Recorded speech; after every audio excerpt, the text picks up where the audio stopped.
What's up everyone and welcome back to Protatomonster's League of Legends Top 5 Plays. Despite all the bugs with low replay that slice the amount of viewable clips to 5% of our normal, we've managed to get together an episode for you guys, so I really hope you enjoy it. Coming in at our number 5 play is PK Hypercaine on Vayne with an awesome comeback. We see your team catch Nasus off guard, pushing top lane, immediately engaging onto him and bursting him down to low health. Veigar tries to help out with Event Horizon and by bursting Diana, but he falls anyways, and then they look to continue with their momentum onto Veigar, grabbing their second kill with Resonating Strike. With these kills so far, they can look to take a few objectives and try to get back into the game, but Vi sees a great opportunity and cues into an insanely far-range ultimate, catching the Caitlyn and then slowing her, which allows her team to catch up. Blue team puts up a valiant fight here, but once Caitlyn falls, Leona is a sitting duck as she tries to fight them with Elise coming in, but this late into the game, they rip apart her defenses, and after a few more seconds, they bring her down. With 4 people on blue team dead so late into the game, I would expect purple team to cover massive ground, but they actually continue with their momentum, and thanks to the Elise and slow, they actually push up to finish off Elise for the ace while taking the tower. Thanks to the catch top lane, which snowballs into an amazing follow-up on Caitlyn and Ace,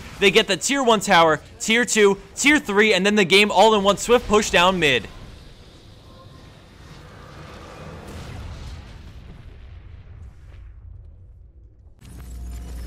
Landing a spot at our number 4 play is Leo Renekton, and we start right in the heart of this losing battle for blue team as they retreat, but he turns around, dashing through and stunning Graves, and then queuing to kill Hecarim before dashing out. Kayle turns around to fight, but with the slice and dice down, he has no way to jump in and help out, so he decides to just abandon the Kayle and retreat back with Lee Sin. He waits in the brush as the enemy team confidently chases in, but he actually turns around and stuns Graves into a Q and then slice and dice, instantly getting the double kill and positioning himself for the triple. He then chases down Janna, and once his cooldowns come back up, he gets the ace for his team thanks to a beautiful turnaround after a lost team fight.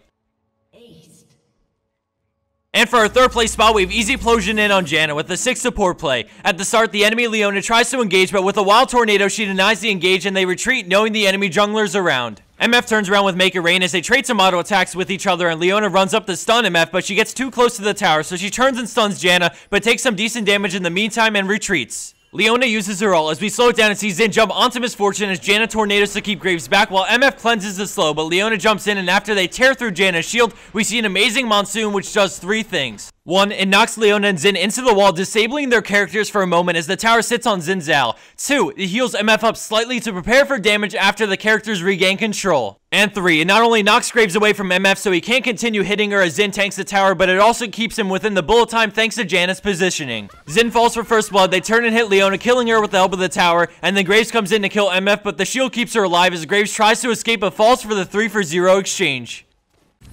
Coming in at our number 2 spot, we have Sukemon on Kog'maw with beautiful assistance from Lulu. At the beginning of this play, we see Blitz rush in and hook him as the enemy team comes in with the ambush. He gets flung and exhausted, but then all of a sudden he cleanses and Lulu ults him as he kills Caitlyn and kites back, using the AoE slow from the ultimate to keep them perfectly out of range as he hits both of them with Hurricane over and over again, melting their health. He goes from being exhausted, silenced, and surrounded by 4 enemies with almost full health while he has less than 50 to 3 kills and taking it to the Nexus right after to win the game. If I was at Kog'maw, the moment I got exhausted, I would have gotten up, walked to the corner of my room, and sobbed quietly to myself, but that's why you never give up.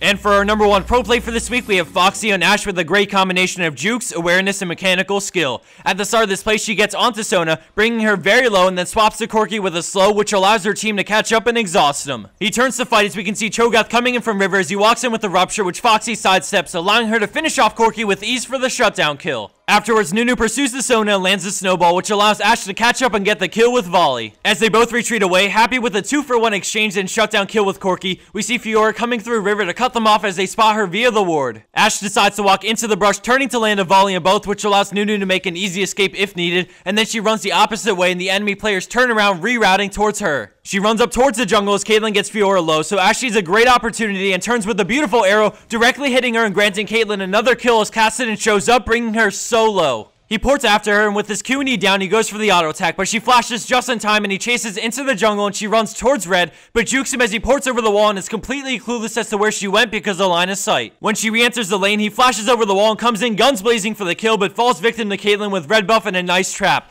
While all of that was going on, Caitlyn also killed Cho'Gath in addition to Fiora, which puts the end result at 5 kills for purple team in this amazingly well-played clip. And for the bonus clip of the week, we have Karz97 on Amumu with an epic steal and escape thanks to his support. As this clip plays, I just wanted to say 2 things. First off, if you haven't already, please go ahead and like our Facebook page to stay up to date with any announcements or news we have regarding anything. Lastly, I wanted to encourage everyone to go back and have a look through the recent replays and submit anything awesome you find. With these past couple of months being buggy with low replay, we've taken a huge hit to how many replays we get submitted to us daily, and now that they fixed a lot of them, I asked you to go back and see if that awesome play you did a couple of weeks ago works now and submit it to us. They are working to fix all replays made during Season 3, so if yours doesn't work, keep checking and definitely keep submitting. Thanks everyone for watching. I'll do my best to try and get a video out on Friday, and as always, take care and have a great week.